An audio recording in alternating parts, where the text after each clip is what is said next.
Stories of Great Christians.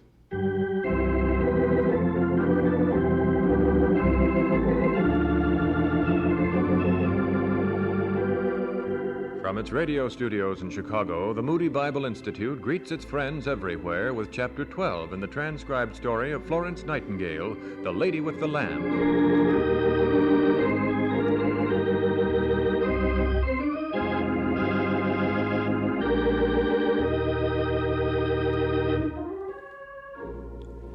The Florence Nightingale who went to the Crimea to nurse wounded soldiers was a mature woman with a steadfast purpose. God had called her to a twofold task, that of saving the lives of wretched men under her care, and at the same time of proving to the world that nursing could be a noble and respectable profession. To this cause she dedicated herself unstintingly, although forces were often marshaled powerfully against her.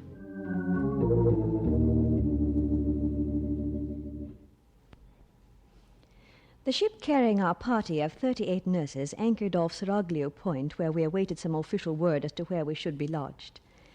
My intense relief, I learned that they planned to admit us directly to the hospital. Lord Raglan, top commander of the fighting forces, sent a letter of welcome, and I was informed that we should be received at the hospital by Dr. Menzies, senior medical officer. I rather expected difficulties. In official circles, there is always a great deal of intrigue and political maneuvering. And in medical circles, well, I'd had experience there. And as I afterward learned, the officials had a great deal to say about me before I landed. Dr. Menzies, as though things weren't bad enough. Yes, Dr. Ward, I know what you're going to say. They sent us a pack of women. Exactly. Headed, they say, by a society lady. Nightingale's her name. Of all things. Well, if she thinks things are going to be easy here, she'll be disillusioned in no time at all. What I can't understand is how Sidney Herbert could have such poor judgment as to send women into a rough army hospital. Women, mind you. Well, it's done. And he's not only sent them, he's backing them up. Yes. And when you think of the sickening publicity the whole stupid affair got at home, the Times was full of it for days. Well, they're here. And we'll have to put up with them, I suppose. And be polite about it at the same time. So far as I'm concerned, I'm all wound up in red tape. I've got so much paperwork to do, I never do get into the wards. Oh, what a pity. And, of course, I have the same difficulty. Then there's that beastly affair of the instructions to turn the barracks into a hospital. What are we going to do about that? You ask me. Well, I know what I'm going to do. That's why I sent for you. Not so much to talk about the Nightingale. I sent for you to give clear instructions. You're to see to it that the barracks are prepared for the reception of the wounded. And here are the papers with the orders. Are you serious? How am I to conjure up hospital equipment at a moment's notice? You might get it in the drink shops or in the cemeteries at Scutari. I'm sorry, Doctor, that's your problem. But this is idiotic. There's no source of supply nearer than Constantinople. I have no way that I can possibly carry out such orders. Are supplies your business? Oh, I see what you mean. I simply requisition the necessary things from the commissary. He writes none in store on the orders, returns it, and we're all discharged of our duty. Exactly. And if anyone asks why there was no preparation for the reception of the wounded, our answer is ready. We've done what we were supposed to do, and we have the papers to prove it. It's a sad business, Doctor. I'm an old man, and I've seen a lot of misery. But I suspect that in the coming months, what with winter at hand and all, we're going to see a lot more misery.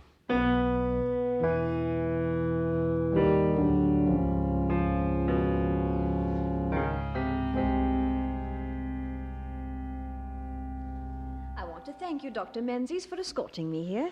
I regret not being able to accompany you to your quarters, but Lord Stafford here will take you to them. You're very kind. I was thankful to be admitted directly to the hospital. As you know, there are some 41 persons in my party, and I brought a great number of boxes. We wanted to receive you here at the hospital, but I'll have to get back to my office now. My work keeps me frightfully busy. Before we part, let me say that I've come with the intention of cooperating in every way with the authorities already here. My nurses will do their utmost to carry out doctor's orders, and I shall do everything in my power to avoid irregularity. Good. As you know, each section has a doctor who supervises it. do contact the various heads. I'm sure they'll let you know what help they need. Thank you again. If you'll come this way, I'll show you to some of the rooms assigned to you. Until later then, Miss Nightingale, consider yourself heartily welcome. And if there's any way I can help, don't hesitate to call on me. Through the corridor this way, Miss Nightingale. All of the nurses went ahead with Mrs. Bracebridge. Yes, an orderly took them up. The road from the dock to the hospital seems to be in very bad shape. It's pretty soft and muddy, isn't it? Yes, it's in frightfully bad shape, I'm afraid. It must be hard getting the wounded up the slope to the hospital. It is a problem. Poor wretches get jolted up pretty badly sometimes. I should think so. The second door. Here? Yes. Here, let me open. Miss Nightingale! Miss Nightingale, is this where we're to stay? Oh, no furniture at all, and scarcely any... Oh, it's terrible, I'm telling you. I'm sorry I ever came as far as that's concerned. Excuse me. I'll have to leave you, Miss Nightingale. I must get back to Dr. Menzies. Flo, this is terrible. How do they think we're going to jam 40 people into 5 small rooms and a kitchen? 5 small rooms? And as they say, there are no beds or furniture of any kind except a few chairs. Well, Fred, how about those wooden racks all around the wall? They must expect us to sleep there, Selina. Without mattresses, without sheets or blankets, without anything? I was moved to buy supplies in Marseille, Selina, and it looks like here's where we begin opening boxes. Dr. Menzies was so cordial. Everyone received us so kindly. I just can't understand how they happened to stuff us way off here in a great deal less than half the space we need. Well, I had a feeling that much of the responsibility was on the surface. But we mustn't make any hasty judgments. We're here, and we have to make the best of a bad situation.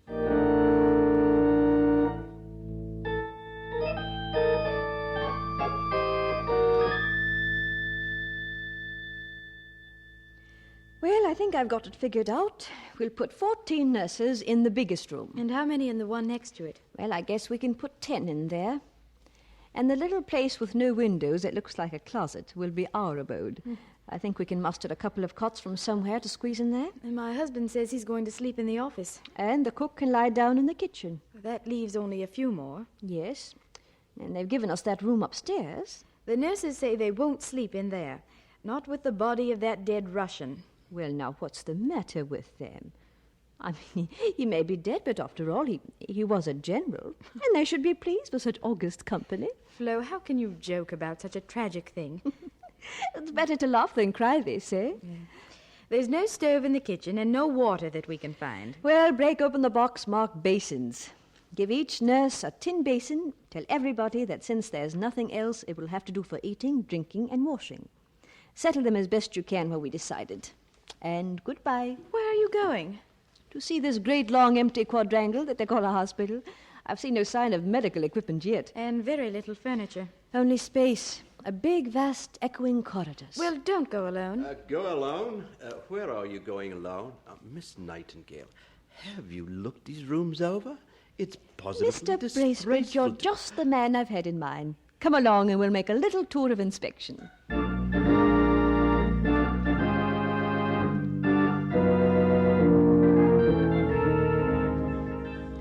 Oh, what I can't stand is the bad smell. I haven't had a decent breath of air since we came into the place. The smell is everywhere. Oh, this is no temporary condition either. The sewers must be loaded. Imagine that unhealthy fumes that blow up from below. Oh, it actually makes me feel sick. Oh, there must be a terrible shortage of the commonest necessities.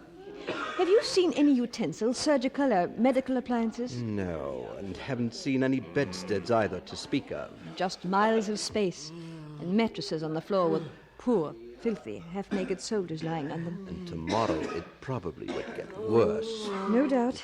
There's bound to be a terrible influx of the wounded from Balaclava. No, please, leave me in my blanket. Oh, what's the matter with that poor fellow?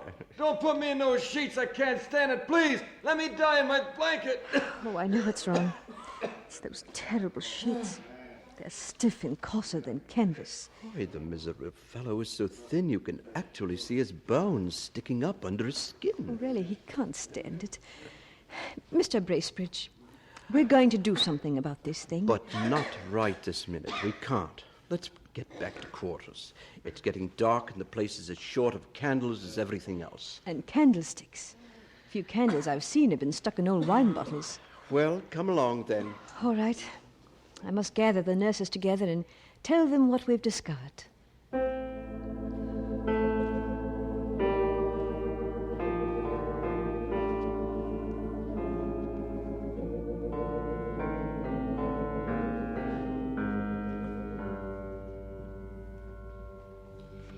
Miss Nightingale, is it always going to be like this? Hard, cold beds and no rations? Oh, not so bad as this, no. But we're going to have to expect a lot of hardships. Aren't we going to get no furniture? Why don't we ask them to bring some in? Well, there's not much use in asking for things that don't exist. I've been all through the hospital, and there's no furniture to speak of anywhere. No. And while we're here together, I might as well give you the bad news about the water situation. What's that? It's rationed. We'll get 1 pint a day each. Oh, what are we supposed to... What are we You'll have to wash, eat and drink with that quantity. Oh, So prepare yourselves. And where do we get this pint of water, Miss Nightingale? Not in these quarters, that's for sure. There's a fountain in the hall. You'll have to stand in line with everyone else and get it there. do we have to wear these uniforms all the time? Even out there in the line? All the time. Oh, but I look so terrible in my uniform. Well, they weren't designed to make anyone look charming. This is a rough place. The uniform will identify you as a nurse and be a protection. And when we go out in the street, do we have to wear them too? Certainly. And speaking of going out, I want to make it clear that going out is subject to regulation. Now what? No one will leave the hospital without permission. Any nurse must be accompanied by Mrs. Bracebridge or myself or by 2 other nurses. Your destination, time of departure, and time of return must be reported to Mrs. Bracebridge or myself. But Miss Nightingale, ma'am, some of us is getting almost elderly, as you might say. We're not used to being treated like slips of girls. The reputation of nurses in general, the acceptance of women as army nurses, the dignity of a profession, all these things depend on the success of this mission. Now we must all cooperate to uphold the rules so that the cause will not suffer. You're perfectly right, Miss Nightingale, and I, for one, am going to do my very best to be a lady and not a hindrance. All right. I'm glad to see you determined. Now, everyone scamper away to bed in a hurry. There are no candles, and it's getting quite dark. Good night. Good night. Flo, you're wonderful. They've gone off to sleep on those hard benches with scarcely a complaint. It's not I, Selina. I'm not wonderful at all. I couldn't do anything if I weren't upheld by the everlasting arms. Oh, Selina, it looks as if the authorities here are trying to starve or freeze us out. But they're not going to do it. We're here, and we're going to stay and do a work for God.